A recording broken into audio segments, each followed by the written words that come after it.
Kouri, bonjour. Bonjour Steve. Comment allez-vous? C'est bien, merci. J'espère que la maison, ça va toujours bien. Ça va tout. On reste dans le confinement. On respecte les procédures et les prescriptions de l'État. On n'a pas de choix. On n'a pas le choix, justement. Toujours avoir le masque, toujours, c'est obligatoire. Toujours, jusqu'à ce qu'on Toujours dise se laver les que- mains. Voilà. Et surtout avoir cette distanciation d'1,5 mètre. Comme nous le faisons sur ce plateau. D'ailleurs, comme nous le faisons sur ce plateau chaque matin. Et vous nous dites d'ailleurs que pendant que nous parlons du Covid-19, eh bien, il y a le désordre urbain. Alors, qui l'eût cru, ou alors qui l'aurait cru, j'insiste et persiste, que dans ce pays, le Cameroun, un véhicule de transport urbain appelé taxi pouvait exclusivement avoir à bord 3 passagers plus le chauffeur, donc 4 personnes. Pourtant, 5 personnes y prennent aisément place.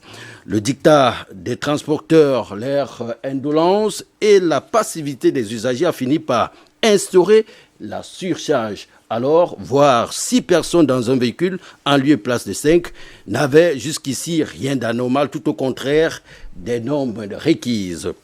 Qui l'aurait cru dans une ville comme Douala, où les conducteurs de mototaxi roulent à sens et à contresens, grillent impunément les feux, pratiquent la surcharge à volonté, ces conducteurs de mototaxi se montrent de plus en plus moins grincheux, abordent fièrement leur masque et certains l'exigent à leurs passagers. Ils respectent, disons-le, passablement, n'est-ce pas, le code routier.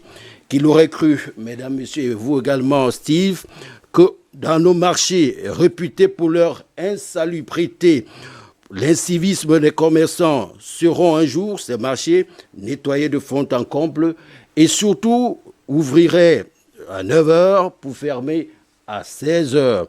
Et surtout également que ces marchés sont désormais désinfectés, même à des endroits les plus insoupçonnés. Enfin, qu'il aurait cru qu'on pouvait contraindre les bars, ventes à emporter, buvettes et autres lieux de plaisir à baisser les stores ou tout simplement fermer les portes à 18 heures. Que le commun des Camerounais, fin gourmet devant l'Éternel, disciple de Bacchus, pouvait se laver plusieurs fois les mains au carrefour au lieu de passer le temps à siroter, le jus de maïs ou encore la bière, comme on le dit très souvent. Il faut dire que la Covid-19 est venue nous rappeler une chose. Le Cameroun avait vraiment franchi le seuil du tolérable en matière de désordre urbain. Le pays marchait tout simplement sur la tête et curieusement, nous semblions trouver cela normal. L'incivisme, l'insalubrité, le manque d'éthique, la destruction des biens publics, bref, la normalité avait pris le pas sur la norme. C'était à la fois, ou alors c'est à la fois honteux et quelque part écœurant. L'État avait, ou plutôt a perdu son autorité. Du coup, dans son laxisme criard, tolère l'intolérable. Les Camerounais qui trouvent leur compte banalisent ces manquements, ils s'accommodent. Ouvrez donc grand vos yeux, observez bien, l'avènement du virus permet de discipliner de plus en plus les Camerounais, et ça c'est une bonne chose. L'occasion est plus que jamais donnée au pouvoir public, en l'occurrence les collectivités territoriales décentralisées, de profiter de l'occasion pour restaurer l'autorité communale et dans un spectre plus large, l'autorité de l'État, en mettant plus d'ordre dans nos marchés, à mieux organiser surtout le secteur des transports, plus de surcharge, même après la Covid-19. En concertation avec les syndicats de mototaxi, prendre des mesures adéquates en vue d'une organisation de ce secteur d'activité. Ce n'est un secret pour personne, c'est d'ailleurs, on va le dire, un secret de polichinelle. Dans certains pays, l'État profite de cette période pour appliquer des mesures plus fermes, plus restrictives. On s'achemine donc de plus en plus vers ce qu'on appelle une liberté contrôlée, autrement dit la technodictature.